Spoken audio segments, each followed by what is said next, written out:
I'm Ray Bork, and this is the Celebrity Spotlight Series.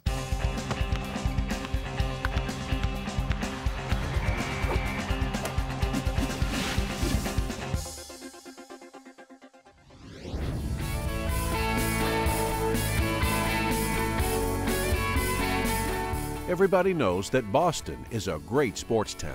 Between championships in all 4 major sports, plus world-renowned events like the Boston Marathon and the Head of the Charles, Beantown is quite simply the best sports city in America. And with so many elite, amateur, and recreational athletes, the Boston area needs a world-class facility to care for them and others who sustain traumatic injuries. That's where the Spaulding Rehabilitation Hospital comes in. Established in the late 1960s, the Spaulding Rehab Hospital was long a fixture in Boston's West End. But by the early 2000s, it was clear a new building was needed. The growth wasn't necessarily, all in numbers as much as it was just kind of establishing Spaulding as just a premier rehab hospital in the country and frankly in the world. It's really more than a decade of planning for the financing and the design and ultimate construction of the hospital. In April 2013, just over the Zakim Bridge from its old location, Spaulding opened its brand new state-of-the-art facility in Charlestown. Rehab is a place where people spend a longer period of time when it's an inpatient situation. And so we wanted to create an ambiance here and an atmosphere that was really conducive, not only to rehab, but for the downtime that patients have with their families, their friends, their loved ones who are visiting. With our commitment to advocacy for people with disabilities, we wanted to have a hospital that was a model for inclusive design, and we've been recognized for that. It's accessible to people of all abilities. So we have a lot more space, there's more windows. So in general, I think it makes our patients a lot more comfortable during their stay, and a lot of our patients are really motivated to get up and go to the gym every day because they like being in the space, which really helps. That beautiful new hospital and all the good people who work there were put to the test when tragedy struck Boston in April of 2013.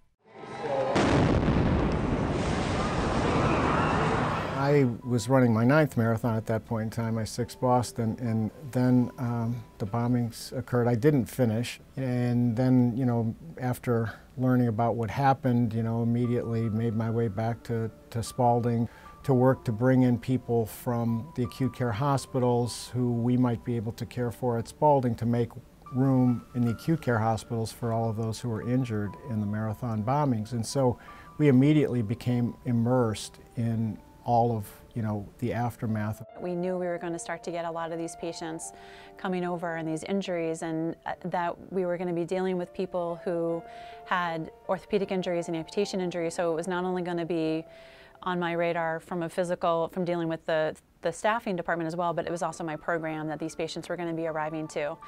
In the midst of their move to the new hospital, Spaulding eventually received 32 bombing survivors for treatment and rehab.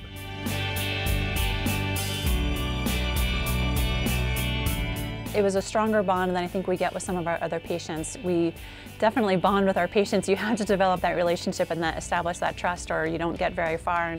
But for these patients, I think the publicity of the whole thing just kind of really forged those relationships that everyone wanted to really help them. Yeah, the Odoms were special.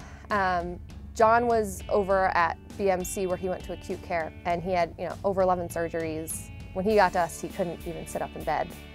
Nothing. He really wasn't able to physically do much, but he was ready to go. His recovery was incredible. He did much better, much more quickly than any of us predicted when he initially got here.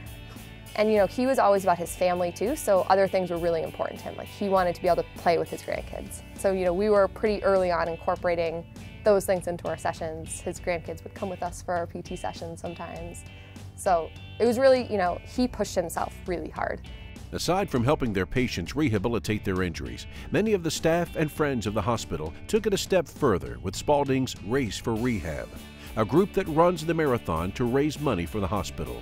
His wife Karen was with him from the get-go, and then she said, well, we would like you to run, for John in the marathon. And immediately, I think I told her I wanted a few minutes to think about it, but I immediately knew I was going to run it. 1, 2, 3, Race for Rehab! I didn't feel as though I could make 2013 the last marathon that I would run for a while after what happened, and becoming as immersed in all of the care of the survivors and getting to know them, and also just, you know, wanting to be very much a part of the whole Boston Strong movement. You know, I wanted to be part of that personally. I wanted Spaulding to be a part of that as an institution. Made up of employees and patient relatives, the Spaulding Race for Rehab team grew to be 100 strong for the 2014 Boston Marathon.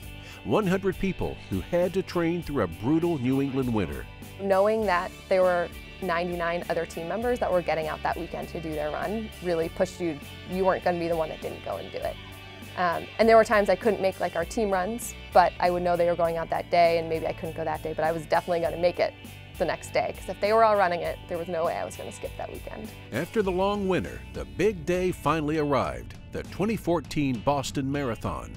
And despite the grueling 26-mile challenge, every team member finished, and together raised an amazing $750,000 for Spaulding's care and research programs. Having the crowd push you on really helped. And just knowing, you know, all the survivors we worked with, all the patients we work with every day, we're asking them to take more steps than they feel like they can. And they do it every day. So if I'm asking all my patients to do that every day, I can do it. You know, I can get to that next mile marker. When I get there, I can get to the next mile marker. This year's marathon was amazing, to say the least. There was not a point on the course that there was no spectators. I actually ran with a friend from Spaulding the whole time, took every step, every mile, every hill together, and really just enjoyed the day. It's been an amazing experience.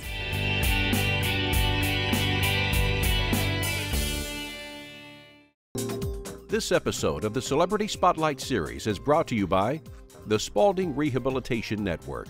Find your strength.